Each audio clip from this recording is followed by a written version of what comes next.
C'est une collection qui est, maintenant j'en suis à mon 110e titre. Elle a commencé donc en 1992, donc ça fait 23 ans. C'est une collection qui a été, au début j'ai passé 20 ans, presque 20 ans dans le journal Astrapi, et puis après j'ai proposé cette collection à Christian et Pascal Gallimard, les éditeurs de Calligramme, et avec une 50aine de titres, voilà. Et au début, ils ont accepté, ils ont été formidables, et ils se sont donné beaucoup de mal pour que ça continue, parce qu'au début, ça marchait pas très bien. C'était une collection de thèmes difficiles, et voilà. Mais ils ont tenu le coup, et ils continuent à tenir le coup. Alors moi, je vais faire une conférence sur le vivre ensemble, en fait. Et c'est très intéressant parce que Calligramme, mon éditeur, a édité un petit catalogue qui est ça, le catalogue thématique de tous les thèmes, qui répertorie tous les thèmes de Max et Lily et qui répondent aux directives du programme de l'enseignement moral et civique de l'éducation nationale. Parler de ces 3 grands thèmes de Max et Lily qui y répondent.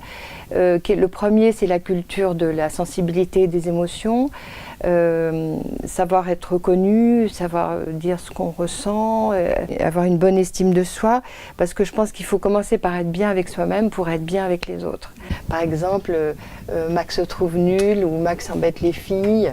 Vous voyez, Max embête les filles, c'est l'égalité filles-garçons. Voilà. Le deuxième, ce serait la culture du droit, c'est-à-dire la formation du jugement, apprendre à penser par soi-même, apprendre les valeurs citoyennes et les règles pour bien vivre ensemble. Max et Lily se posent des questions sur Dieu, qui apprend la liberté de pensée et de conscience. Voilà. Et le troisième, c'est la culture de l'engagement et de la vie sociale, et où j'apprends aux enfants à développer la solidarité, le respect des différences, et aussi une culture de l'écologie, parce que je pense que c'est plus facile en s'identifiant à Max et Lily, qui sont des héros à la fois vulnérables et forts, et donc on arrive à interagir comme eux, en fait, avec les autres. Dans Max et Lily, j'essaye d'apprendre aux enfants à être bien en famille, à être bien à l'école et à être bien dans le sport. Donc même dans les 3 thèmes que j'ai fait là, par exemple le premier sur les émotions et la confiance, ça c'est Max décide de faire des efforts, vous voyez, il se sert de l'expérience de la planche à voile. Le deuxième, c'est apprendre les règles et aussi savoir gérer ses émotions. Et le troisième, par exemple, dans la 3e catégorie, c'est la vie en groupe, la vie sociale, la vie en groupe, l'exclusion, le fait d'être intégré dans un groupe, une équipe de foot. Ce qu'on apprend dans le sport, c'est à se surpasser. Et là, j'essaye d'utiliser les techniques du sport pour se surpasser à des fins scolaires. Voilà, c'est un peu un piège, mais en même temps, c'est la vie. Oui, j'ai des retours des enfants dans les salons du livre ou sur ma page Facebook. Sur la liberté de penser, ils me disent que ça me frappe beaucoup, ça. Avant, ils pensaient comme leur sœur, maintenant, ils pensent à leur façon.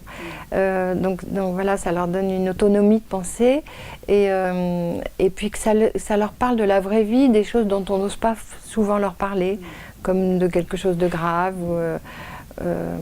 Des émotions un peu difficiles, de la mort, voilà. Normalement, c'est pour les enfants de 7 à 11 ans, mais en réalité, maintenant, on les fait lire dans les maternelles, on les fait lire dans les collèges, parce qu'il y a deux ou 3 livres qui sont plus spécifiques pour les collégiens, comme le racket, la drogue ou la dépression chez un adolescent, un des derniers. Et même les parents les lisent.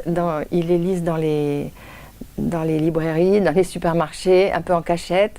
Ils les lisent souvent avant de les donner aux enfants. D'ailleurs, ça me plaît parce que moi, je suis quand même l'amie des parents.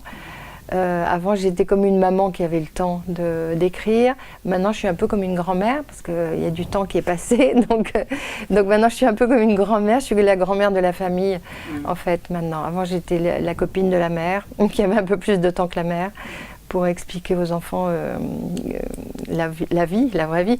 Et puis il y a aussi une dimension dans Max et Lily qui est non seulement l'expérience vécue, mais il y a aussi la dimension de l'humour qui est très importante quand même, parce que c'est quand même des sujets très difficiles, donc il faut que ce soit très clair, très vif, peut-être un peu insolent, et quand même il faut que les situations soient drôles. Et pour ça, j'ai la chance d'avoir Serge Bloch qui dessine mes scénarios et qui apporte toujours une grande pudeur et une grande intensité à la situation. On ne travaille pas ensemble en fait parce que on habite loin l'un de l'autre et donc on s'envoie par mail. Mais moi, mon scénario décrit chaque image, mais aussi l'heure du jour, l'expression des visages, les comportements du corps. Et évidemment les bulles, et donc c'est moi, et je donne la taille de l'image aussi, donc je fais le découpage et donc je lui envoie tout, mais il aime que je le sois très précise parce que comme ça lui permet de dessiner plus vite et d'être plus naturel. Garder un trait libre. Exactement, d'avoir un trait libre et rapide. Et puis il me fait confiance. En général, il retouche pas ce que je lui demande. Et moi, je sais ce qu'il va dessiner. Donc je dessine pour lui aussi. J'écris pour lui. J'écris pour lui évidemment. C'est mon premier lecteur en fait. Voilà. Et c'est vrai que j'ai toujours la même émotion quand je reçois le dessin. Le crayonné, après que je lui ai envoyé mon scénario, j'ai toujours la même émotion parce que c'est comme la maman et le papa d'un livre en fait. Il donne corps en fait à ma pensée donc, et à mes idées, donc c'est très précieux. Surtout de ne pas avoir l'impression d'être trahi parce qu'il fait exactement ce dont j'avais envie en fait.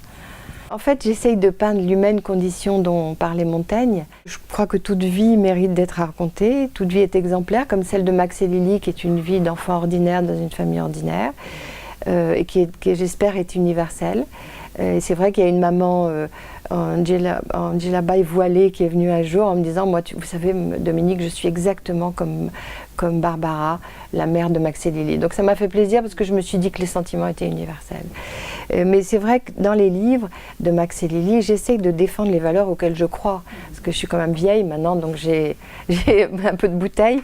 Et j'essaie de défendre des valeurs de solidarité, de fraternité, de liberté de pensée, d'égalité des chances et surtout de la compréhension des êtres et des choses et de l'humour, enfin toutes ces valeurs qui réunissent face à l'individualisme, au chacun pour soi, à l'intérêt personnel qu'on voit maintenant et aussi à la dictature des apparences, des marques. Donc je suis un peu démodée dans ce sens-là parce que j'essaye d'aller plutôt vers le fond plutôt que vers la forme. C'est plus important d'aimer que d'être aimé. Et ça aussi, j'essaye de l'apprendre aux enfants parce que je pense que être modeste et regarder les autres avec amour, je pense que ça apporte plus et on va plus loin et on est mieux dans sa peau. Voilà, donc c'est des petites valeurs que j'essaye de porter dans les livres de Max et Lily. Des grandes valeurs. Ouais, des valeurs citoyennes et des valeurs d'amour aussi.